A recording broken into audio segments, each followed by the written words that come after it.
What is the gospel in the four gospels? That is actually what this series is all about.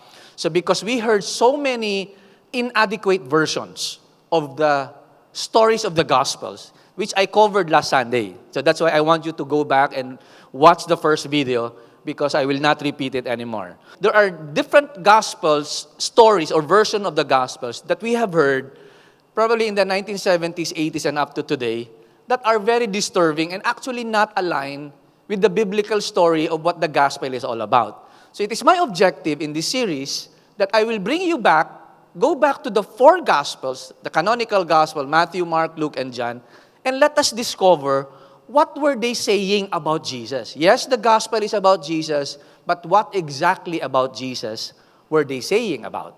So what was the story that they were writing about?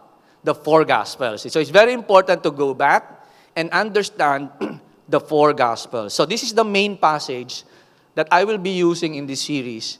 Mark chapter 1, verses 14 to 15. This is at the outset of the ministry of Jesus, recorded by Mark, who happened to be the first gospel writer.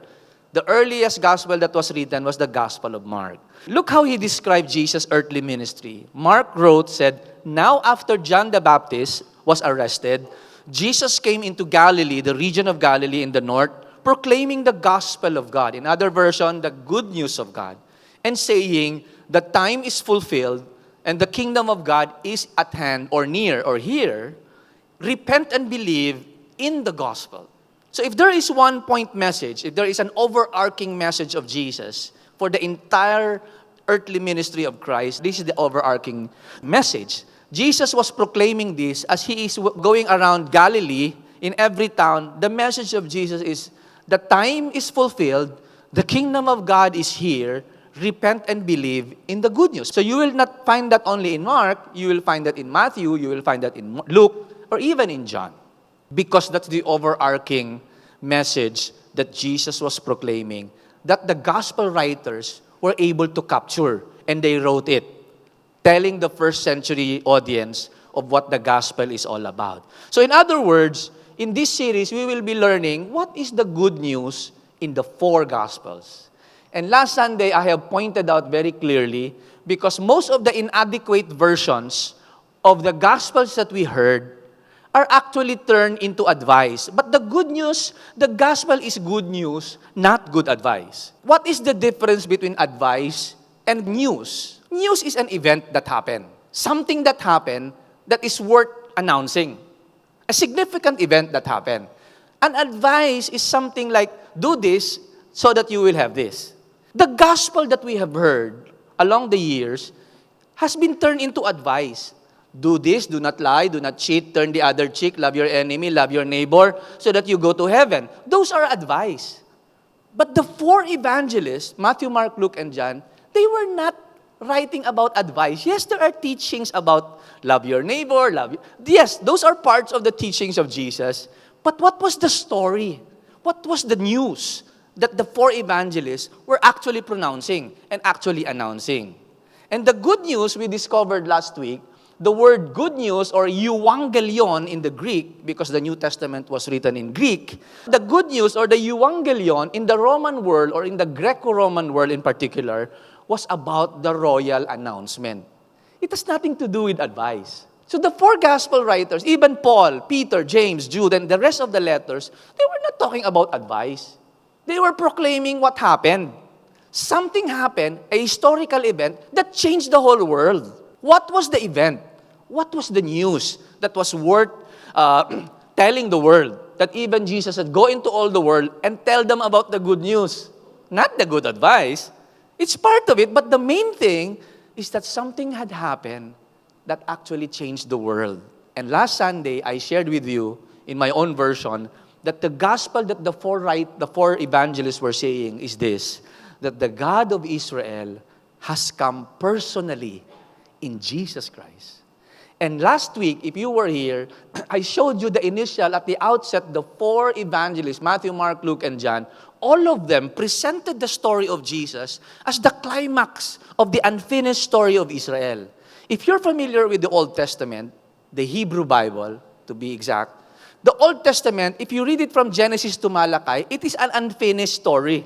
Malachi ended open ending. The ending of Malachi, the last book of the Old Testament, is there was a prophecy that there is someone calling out of the wilderness to prepare the way of the Messiah. And then the Old Testament ended. It is an unfinished story. That's why Matthew, Mark, Luke, and John presented the story of Jesus as the culmination of the story of God in Israel. That here, everything now is coming to its climax and its fulfillment.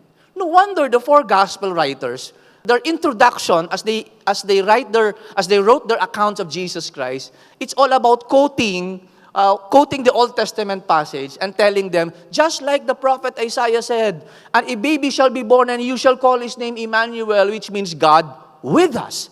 It's there, but we don't see it properly. It's there. The baby, it's God with us. So even Matthew, Mark, Luke, and John were presenting Jesus as the God of Israel has come personally in Jesus. That's the good news that they were presenting. That's the event. And last Sunday, we ended our session by sharing this question as we close the sermon. Why is God's coming in person good news? Because in the Old Testament, He promised, I'm coming back in person. You will see my face. Israel, I am coming back to reign, to rule, and again to set you free. So why is God's coming in person good news? So I want you to listen carefully because there is a larger story that gives meaning and context to the good news. Before the event took place, we have to understand the backstory. So I want you to listen very carefully because in the next 20 to 30 minutes, I am going to explain to you the backstory of why the coming of God in person is good news.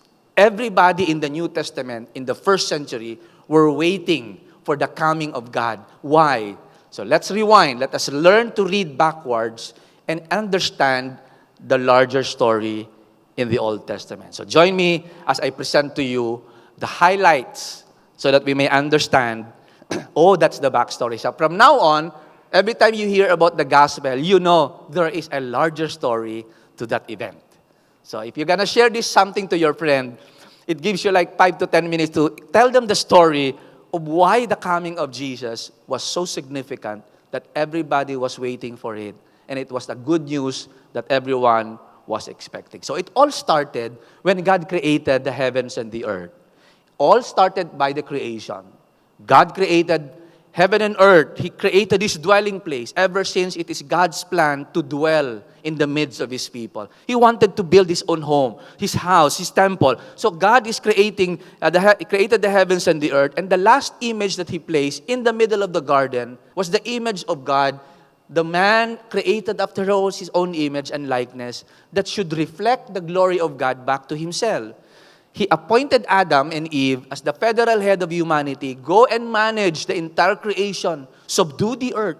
God gave him the mandate to manage the creation as an agent of God, as a created image and likeness of God. But we all know the situation. It was a short-lived because Adam fell to sin. Now, the fall of man, because of the fall of Adam, sin entered the world. And Apostle Paul explained in the book of Romans, when the door was open to sin, sin did not only enter, death entered, sickness, pain, and suffering. Lahat ay pumasok. That's why we are living in a broken world. That's why even if we follow God, we're still subject to sickness, to frustrations, to misery, and so on and so forth, because the world that we live in is no longer perfect. It was broken, sabi nga ni God kay Adam, because of your sin, Adam, thorns and thistles. That's why the thorns are growing up of the ground. Because of the fall, from now on, you will labor in order for you to eat. And we know the story. The fall of man made a big change in the plan of God. And from the fall of Adam, it continued the worst, di ba? Abel and Cain killed, di ba? There's the first murder. And then the sin of man was so terrible that God had to destroy the world and save Noah and his family. But God chose Abraham. Now, you will notice this very importantly. Listen carefully. When Adam and Eve sinned against God, that was the first time we saw God drove Adam and Eve out of the garden. They were driven out of the garden. That was the first exile. Sin leads to exile. So I want you to catch that. When Adam fell to sin, that was the first exile. They were driven out of the presence of God, out of the garden, the perfect place that God has created for them. The whole stretch, God started to choose another couple in order to continue the project of redeeming man. He chose Abraham and Sarah, a childless couple. And in Abraham's calling, God gave a covenant. He made a covenant with Abraham. Abraham, I will bless you. I will make you great. I will make you the father of many nations, and I will give you a land. As if God is saying, I will restore what Adam did not forfeited. I will give you again another land, another garden. And we know the story. Abraham begot Isaac, Jacob, and the 12 tribes of Israel. They grew and grew and grew to become a large nation. And they ended up in Egypt for 400 years because of the famine, and they became slaves in Egypt. For 400 years, they were crying to God, Yahweh, where is the plan? Where is your covenant? I thought you're giving us a land that is flowing with milk and honey to our forefather Abraham. And you know what happened? God delivered his nation, Israel, from the bondage of Egypt, and we had the great Exodus. That was so great that God divided the Red Sea, and they were dancing and proclaiming the festivity and celebration because God, with his right arm, delivered us from the bondage of Egypt. On their way to the promised land, God gave them the law.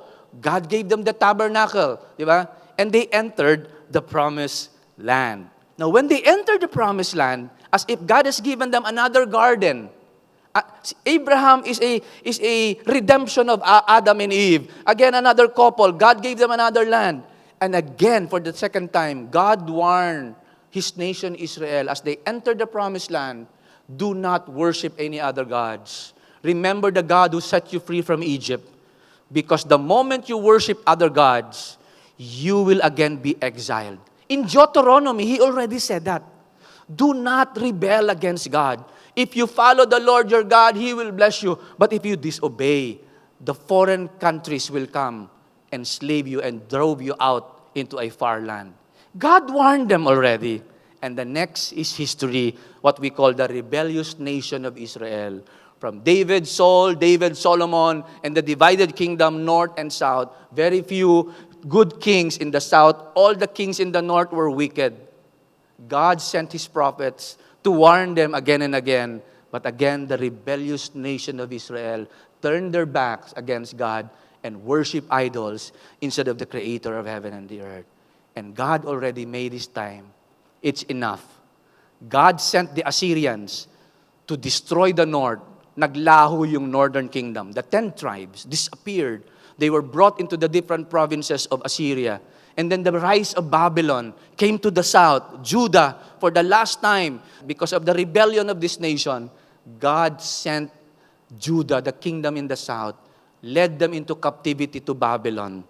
They were exiled in Babylon. They were brought there as slaves there in the land of Babylon. And that is now the Babylonian exile. And our famous verse in Jeremiah 29, remember? It is in Babylon that God promised them. It was in this context. God promised them, don't worry, I am the one who brought you there. So they thought it was Nebuchadnezzar who won the war. And then God wrote through Jeremiah saying, it's not Nebuchadnezzar. I was the one who brought you there. It is because of your sin, Israel, that you are there. Again, naulit yung Genesis. When Adam sinned, they were exiled. They were warned as they entered the promised land, do not worship any other gods, or you will be exiled. And yet they did not listen. And the result of sin and rebellion is again exiled to Babylon. While they were exiled in Babylon, God promised, because I am loyal to my covenant with your forefather Abraham, the covenant I established with Abraham, I will come again and set you free, Israel. But anong sabi ni God? After 70 years. So I want you to read. The promise, when they were in Babylon, they were all shocked. They thought 2 years lang sila sa Babylon. And yet God said, no. You will be there for 70 years. And then the promise of the new Exodus was given. Now listen carefully. Jeremiah 29:10. This is what the Lord says. to the exile in Babylon. When 70 years are completed for Babylon, I, Yahweh, I, God, will come to you and fulfill my good promise that I will bring you back to this place in Jerusalem. So this is now the hope of all the people in the Judahites who were in exile. They were waiting for the promise of God of a new Exodus. There was this repeat the performance, Lord, what you have done in Egypt, God promised that I will do it again, Israel. And here comes Isaiah writing in his prophecy. The key important passages is Isaiah 40 and Isaiah 52. So I will read a portion of the scripture. You may also do your own reading. Actually, I did a series of this during the pandemic. You will also find it in our YouTube. So here's Isaiah writing in behalf of God. He said this in chapter 40. Listen carefully. Comfort, comfort my people. Why? They were all in dismay. They were all like stressed in Babylon. And yet here comes the message of God saying, comfort my people. What a good news. Comfort, says God. Speak tenderly to Jerusalem and proclaim to her hard service has been completed. It's an echo of Egypt. Your sins has been paid for. Who paid the sin? Now, if you're familiar with the Old Testament, Isaiah 40, who paid for the sins? That's why it is because of sin that they were exiled. Meaning, returning from exile there is forgiveness. Then they were able to return from exile. It is because of sin that they were in exile. So coming back from exile means forgiveness of sin. That's why after many chapters, from chapter 40 down to chapter 53, the famous passage of the suffering servant, by his bruise, we are saved. Diba? He was pierced for our transgressions. By his wounds, we are healed. That's why Isaiah was already prophesying. He was seeing in the future. They could not understand. It was already pointing in the future that one day the Messiah will come and will be crucified to pay the sins of the entire nation of Israel. All this was prophetic in the time of Isaiah. And look at the next line. Sabi ni Isaiah in chapter 40, a voice of one calling in the wilderness, prepare the way for the Lord. Make straight in the desert the highway for our God. Every valley shall be raised up, every mountain and hill made low, and the rough ground shall become level, and the rugged places a plain. What is this saying? Isaiah could not understand what he was writing, but he was saying, in other words, roll the red carpet. The king is coming. The new Exodus is happening. The mountains, ipa-flatten the Lord. The rivers, He will create a highway in the desert. And you know what? Now, if you're familiar, this verse was quoted by who? By Matthew, Mark, Luke, and John. Mark started his gospel. According to Isaiah, a voice in the wilderness is shouting, prepare the way of the Lord. That was John the Baptist. All of them were writing and echoing the Old Testament because all of them were writing that Jesus is the culmination of the unfinished story of Israel. It is happening now. God of Israel has come personally in Jesus Christ. That's what the four Gospels were saying. And John the Baptist, even Malachi prophesied this. The sign that the Messiah is coming, a voice in the wilderness will be sent. Prepare the way of the Lord. Can you imagine? Gagawa ang Diyos ng highway from Babylon to Jerusalem. I would lead my people back. I will make the mountains low and the valleys high and the rugged places plain. Those are poetic way of saying, God will make a way even if there is no way. There is no way. On the left is desert, on the right is mountain, and at the back are the chariots of the Egyptian, angry to kill them all. In front of them is the Red Sea. There is no way. Ang sabi ni Moses, no. Believe, because God can make a way even when seems to be no way. And He divided the Red Sea. Jordan River, how do we cross to the promised land? There is a Jordan River, Joshua. Sabi ni God kay Joshua, as I have been with Moses, I will be with you. Hinati niya rin yung Jordan River. God is trying to say is, I am going to do the same thing. As I have rescued your forefathers, I will come again. And look at the next verse. Hold on to your seat, you'll fall. And Isaiah continues saying, and you will see the glory of the Lord will be revealed. And all the people will see it together on that day. On the day of the coming of the new Exodus, they will see the glory of the Lord will be revealed and all people will see it, for the mouth of the Lord has spoken. Now hold on to that. This looks familiar. John, in the Gospel of John, in the beginning was the Word, and the Word was with God, and the Word was God, and the Word was with God in the beginning, and nothing was made without Him. He is the creator of all things. In Him was light, and the light of men. The light shine in darkness, but the darkness not comprehended. And the Word became flesh, and tabernacle among us, and we have seen His glory, the glory of the one and only Son of the Father. John was quoting this and saying, the Word, the Logos, who was with God, who was God, came down, tabernacle. That's the term of Exodus, tabernacle. As God commanded Moses, build me a tent, Moses, the tabernacle. Here's the specification, because in the tabernacle, I will dwell my presence there. And the Shekinah glory of God descended on the tent. When Solomon built the temple, the presence of God stayed in the temple and they all saw it. That's the glory. And here comes Isaiah saying, on that day, everybody will see the glory. And here's John. And the Word became flesh, and we have seen His glory, the Shekinah, full of grace and truth. Wow, it's there.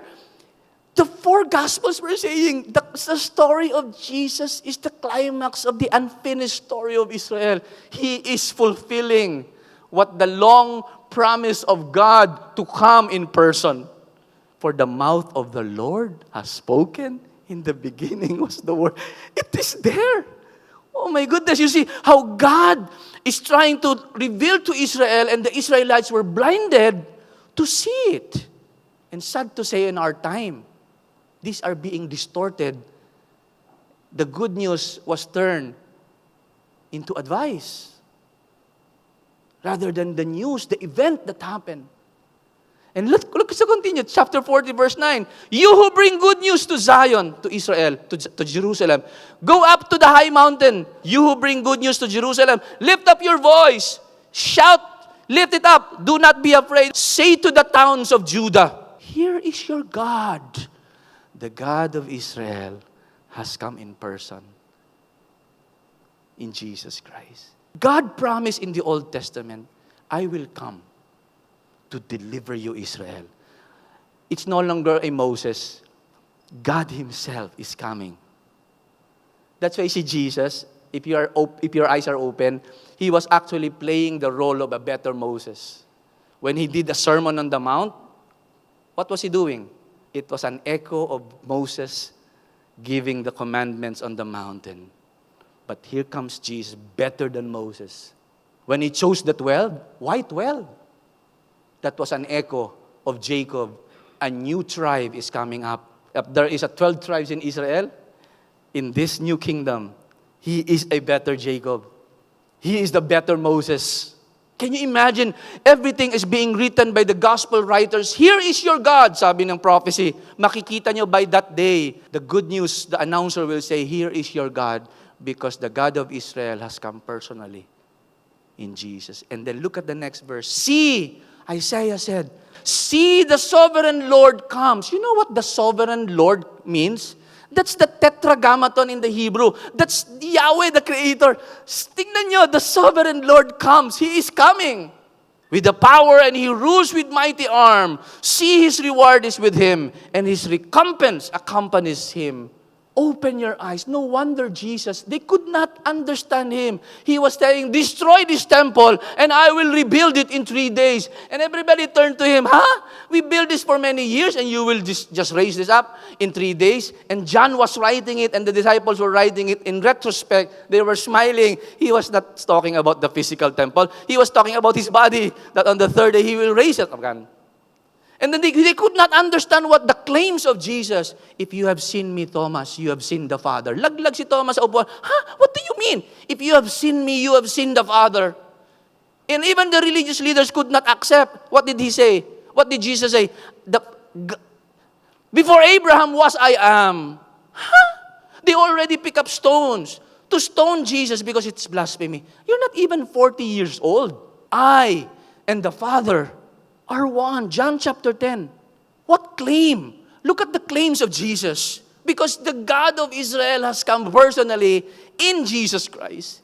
Look at the claims of Christ. No one knows the Father except the Son. And no one knows the Son except the Father. What are you saying? There's an exclusivity of knowledge, of relationship. No one knows the Son except the Father.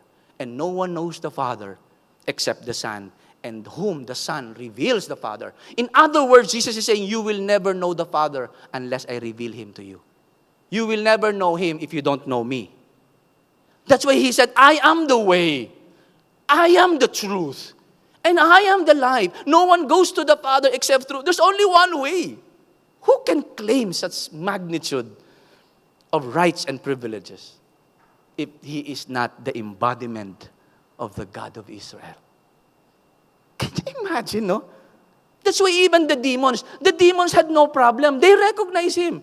Remember the time when he faced with this possessed man, diba, in Gennesaret, and the demon said, why have you come? It's not yet my time. Diba, they know. And then Jesus said, hush. The ones who have problem accepting are the humans. The demons, they know.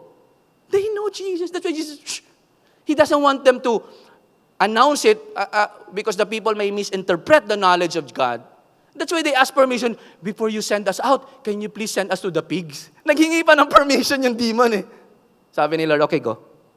Can you imagine who can claim such huge privilege? All authority in heaven and on earth has been given to me. What?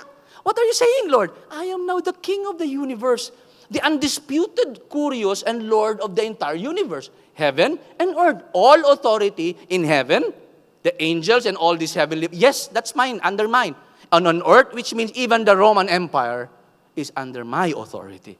That's why He said, go into all the world and proclaim the Evangelion. What's the Evangelion? It's not the advice that you pray this and you will be saved. If you do this, you will have eternal life. If you do this, your life will be better and successful. It's not about advice. It's about the event that when He rose again from the grave, He won the victory. That's why He is now the King of the universe. Just like we have learned last Sunday, the Roman Evangelion is always considered a political term describing that we have a new emperor by Augustus Caesar, and then Paul is saying, no, the true king is Jesus Christ. He rose from the grave. Where is Julius Caesar? He is dead. Jesus is the reality, and Augustus Caesar, Tiberius, and the rest of the emperor were the parody. Caricature lang yan, hindi yan ang totoo. That's why the Christians who cannot pledge to the statue of the emperor worship, they could not say that Caesar is Lord, because that's not true. And here comes Paul proclaiming in the Asia Minor, Jesus is the true Lord of the universe. No wonder they were persecuted to the death. Because they could not swear eh. This is just an idol. This is just a rebulto. The true King is Christ, who rose again from the grave. And look at the next verse, sabi ni Isaiah. When He comes, when God would come, He tends His flock like a shepherd. He gathers the lambs in His arms, and He carries them close to His heart, and He gently leads them, those that have young. In the New Testament, who claimed this? I am the good shepherd who laid down His life for the sheep. Because the image of a shepherd for the Jewish people is king. The king is the shepherd. And when Jesus said, I am the good shepherd, wow, He's claiming to be the king. That's why David said, the Lord is my shepherd, I shall not want. He's not only talking about pasture, He's talking about God is my king. If you're the king, you're the shepherd of your people. And Jesus claimed that, I am the good shepherd. Wow. And look at chapter 52. The ending, chapter 40 and 52 are talking about the Exodus, the new Exodus that is coming and promised. How beautiful on the mountains are the feet of those who bring good news, who proclaim peace and bring good tidings, who proclaim salvation, and who says to Zion, your God reigns. Look at that. Your God reigns. Ang ibig sabihin po niyan, your God reigns. He is ruling. Ang version niyan sa New Testament, the kingdom of God is here. The kingdom means God's rule. Ipagsigawan nyo na because the Lord is now reigning. That's the echo of all authority in heaven and on earth has been given to me. That's why the next verse he said, go. Don't be afraid. Tell them, Euangelion, tell them the good news that we have a new king and the name is Jesus. And you know the last verse? What did he say? Lo, I am with you always to the very end of this present age. Who can claim such thing if he is not God? Oh, wow. Matthew started his gospel saying, the baby shall be born, and you shall call his name Emmanuel, which means God with us. That's chapter 1 of Matthew. He ended his book in chapter 28. Jesus did not say, go into all the world, and don't forget, God is with you, even to the end of the age. No, he did not say that. He claimed it. Lo, I am with you. When that baby was born, it means God is there with you. The God of Israel has come personally in Jesus Christ. And yes, he claimed it. Go into all the world, and I will be with you till the end of this present age. Oh my goodness, look at the claim of Christ. Look at the magnitude of, go, don't be afraid, go, I will be with you. Look at me, as you evangelize, as you make disciples, look at me. That's the word lo. Look, behold, I am with you. Can you imagine that? Now, they were exiled in Babylon, correct? The promise of the new Exodus was given, but not until 70 years. After 70 years, King Cyrus of Medo-Persia, after Babylon, Nebuchadnezzar died, the next kingdom was Medo-Persia. And one of the kings is Cyrus. Cyrus saw the many Jews. Who are these people? These are exiled from Israel. These are Jews. And God used Cyrus to send the first remnant, send them back to Jerusalem. Not only to send them back, but to give them money and resources and all the permissions to rebuild the temple. Can you imagine? The first generation that was sent in Babylon, they all died there. Sino yon? Si Shadrach, Meshach, Abednego, si Daniel. They were sent there around 15 to 20 years old. Plus 70 years, most of them did not make it to return to Jerusalem. So the next batch who returned to Jerusalem were the newborn, the new generation that was born in Babylon. Just like when they exit Egypt, when they leave Egypt, the first generation died in the wilderness. 40 years kaya sila travel. So the batch that entered the promised land are the little boys and girls who were small when they went out of Egypt. That's why Moses had to repeat the law. Deuteronomy means repetition of the law. They had to repeat the law because these are the new batch. So the next batch that went back to Jerusalem are the new ones that they have never seen Jerusalem. Si Ezra, Nehemiah, Zerubbabel, they were there to build the walls and the temple of Jerusalem. But look what they said when they reached Jerusalem. One of those comments ni Nehemiah and Ezra is, but see, sabi ni Nehemiah, we are still slaves today. Slaves in the land you gave our ancestors. The realization of Nehemiah, Ezra, and Zerubbabel, we are not really free. We are in Jerusalem, but we're still under the Medo-Persia, the Greek, and Syria, and Rome. So for them, the promised new Exodus have never happened. That did not happen yet. So they're still saying, this is not the promise of God. We're still slave in our own land. And the explanation is Daniel chapter 9. Now, hold on. This is important. Si Daniel, when he was about 7, old na si Daniel, he read Jeremiah. I want you to read Daniel chapter 9. Si Daniel, he knew the prophecy of Jeremiah that God said 70 years before I bring you back. So Daniel, he was old na, in Babylon, prayed to God and said, Lord, it's about time. In my own paraphrase, it's about time your promise to send us back. Sabi ni Daniel. And you know what happened in Daniel chapter 9? The angel Gabriel, or Michael, was on his way to tell Daniel the answer of God. But he was hindered by the prince of Persia. Read it, it's exciting. Some demonic forces hindered Michael. So there was a battle in the Persian air. And then finally, Michael reached Daniel and said, when you prayed, I was already there, but I was hindered. Anyway, this is the answer to your prayers. And it was revealed to Daniel It's not 70 years, Daniel. Extended exile. It is about 70 times 7. I want you to read it. Sabi ni Daniel, 70 times 7. Yes. It was an extended exile. That's why pala, when they came back to Jerusalem, sabi ni Nehemiah, this is not the freedom that we are expecting. We are still slave. Nasa Jerusalem nga kami, but under kami ng Persia, under pa rin kami ng Syria, and eventually under the Roman Empire. This is not the freedom that God has promised. So they all believe that the new Exodus is still about to happen in that time. One of the secular historian wrote in his account that the Jews that were living in the first century believed that in their time, the 70 times 7 is about to be fulfilled. That's why they were all expecting a new leader will come out of Judah. No wonder the Magi traveled from the east all the way to Jerusalem when they saw the star.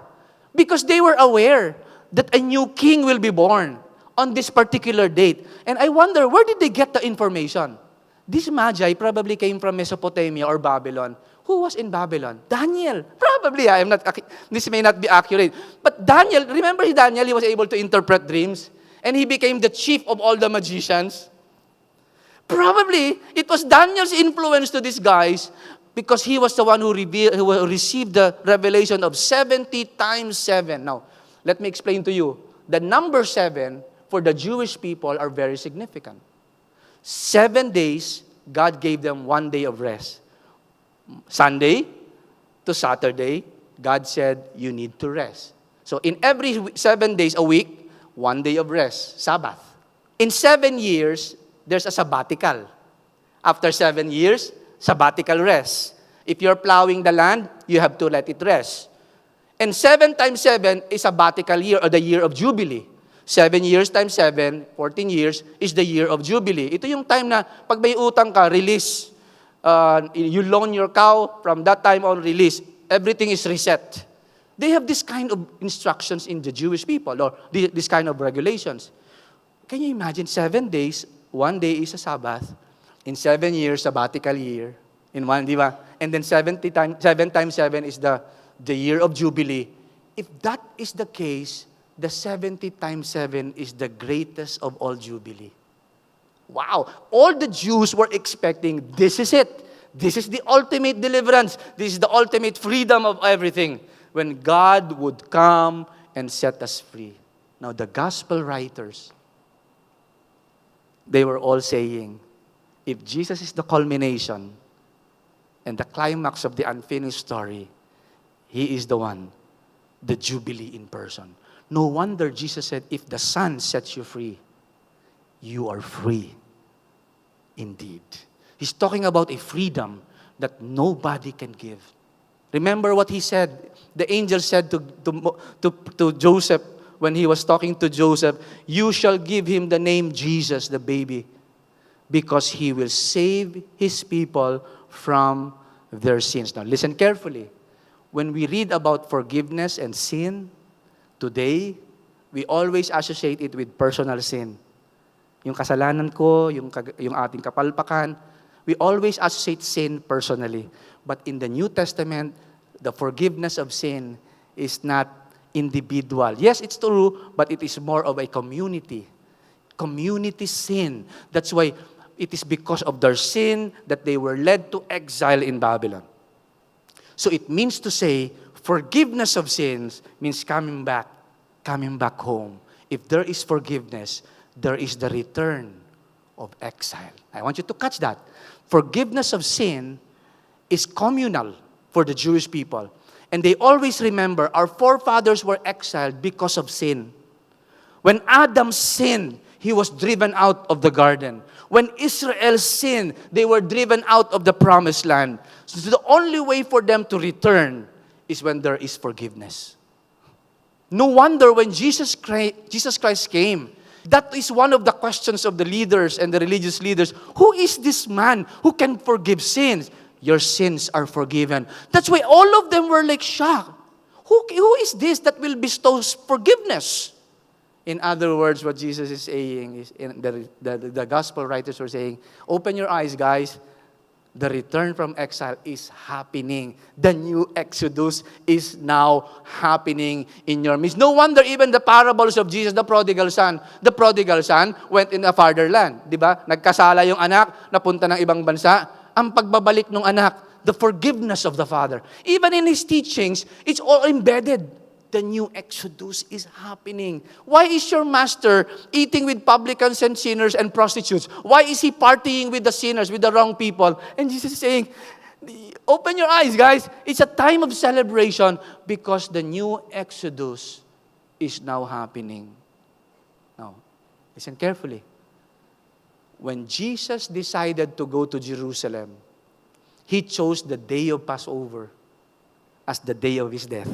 He could have selected any other day. But purposely, he went to Jerusalem, gathered his disciples on an upper room, and joined them on a particular dinner, a very important dinner, the Passover dinner. Remember that? The communion? Listen carefully. So when they were eating the communion, the Lord's Supper, the Passover meal was the most important meal for the Jews. Because it's remembering the great exodus of their forefathers. The bread, the wine, it's all remembering the exodus. When I see the blood, I will pass over you. The time of Moses. They will tell the story for their children not to forget. Every year yan, they will tell their children, our forefathers were delivered by Yahweh from Egypt through the Passover meal. Okay, now listen carefully. Jesus on that night change it. Now listen. When they were eating, Peter, James, and John, they were all familiar of the ritual of the Passover meal. And here comes Jesus, took the bread, broke it, and gave thanks. And what did he say? This is my body. Wow, he's changing it. Broken for you. This is my blood of the new covenant shed for you. Wait, Lord. What are you saying, Lord? Why are you changing the most important dinner that talks about the great Exodus? Why? Because Jesus is about to fulfill, I am the new Passover. That from tonight, I will be arrested and be killed tomorrow. And there is the new Exodus happening before your eyes. But this time, it is now my body broken for you. My blood shed for you. And amazing, he said this, a new covenant I am giving to you. Wow! He's changing I came not to destroy the law, but to fulfill the law and the prophets. At that time, he is now renewed. He fulfilled the covenant, and he started a new covenant I give unto you. And not only that, the law, a new commandment I give to you. Listen. The old commandments, 635. Ang mga Jews, they counted the commandments. And they even reduce it, love your God, love your neighbor as yourself. But this time, Jesus changed it as he was fulfilling the new covenant and the new Exodus. A new command I am giving to you. All ears sila. Bagong command eh. Love one another as I have loved you. What's the difference? The old covenant, the old command is love one another as you love yourself. Ay, paano kung kuripot ka sa sarili mo? Di kuripot din ako sa'yo. Ang basihan sarili mo eh. The point of reference is us eh. Love one another as you love yourself. We all know that we don't love ourselves so much. We love ourselves differently. But Jesus changed it. In the new world, in the new Passover, it's no longer you that is the point of reference. Love one another as I have loved you. Patay. How did Jesus love us? He gave His life. He is now the benchmark of the new commandment. It's no longer based on ourselves. Love one another as I have. Yun ang mahirap eh. Jesus is now the point of reference. Oh, wow. That's why after the following day, it's a new world. Jesus rose again on Sunday, and everything changed. So listen to this as we close. If exile was the result for the rebellion, so forgiveness of sin means end of exile. So it's more than the personal sin na, Lord, patawarin mo naman ako, naglaya ako. Sa atin ngayon, ganun ang meaning eh. But in the New Testament, it's more of a communal. Yes, this is the time of jubilee. This is the time of celebration because Yahweh, God, has now come in person to save us. So with the birth, death, and resurrection of Jesus, the long-promised new Exodus was finally fulfilled. No wonder Jesus said at the cross, it is finished. Tetelestai. It's done. The unfinished story is now completed. Into your hands, Father, I commit my spirit. And on the third day, boom, He rose again in a brand new day. No wonder Apostle Paul said, if anyone is in Christ, he is a new creation. The old is gone, the new has come. So mga kapatid, in the last 20-30 minutes, that was the larger story of the good news, the Evangelion, that the four gospel writers were saying. And with that, this makes God's coming in person great news. They were all waiting and anticipating for that promise. That's why the Evangelion, the Christian Evangelion, is that the God of Israel has come personally in Jesus Christ. So before we end, I would like to raise this question to you. How does Israel's God coming in person affect the Jews and the world? What was the impact of that coming? We will talk about this next week as we build on understanding the gospel in the gospel. But in the meantime, before we go, I want you to share the good news of Jesus to a friend this week. Try to share. Last week, I challenged you, read. Some of you can read a pocket book like this, as thick as this, in like 3 days. The Gospel of Mark is like this. You can read it in 2 days, or in 2 hours, for those who are fast readers. If you can read Mark, Matthew, in 4 weeks, Matthew, Mark, Luke, and John with the fresh eyes, you will enjoy and see the beauty of the Evangelion, that indeed, the God of Israel has come personally in Jesus Christ. So try to share the gospel with your friends. Given an opportunity, share the Evangelion of Jesus. Would you bow your heads before me?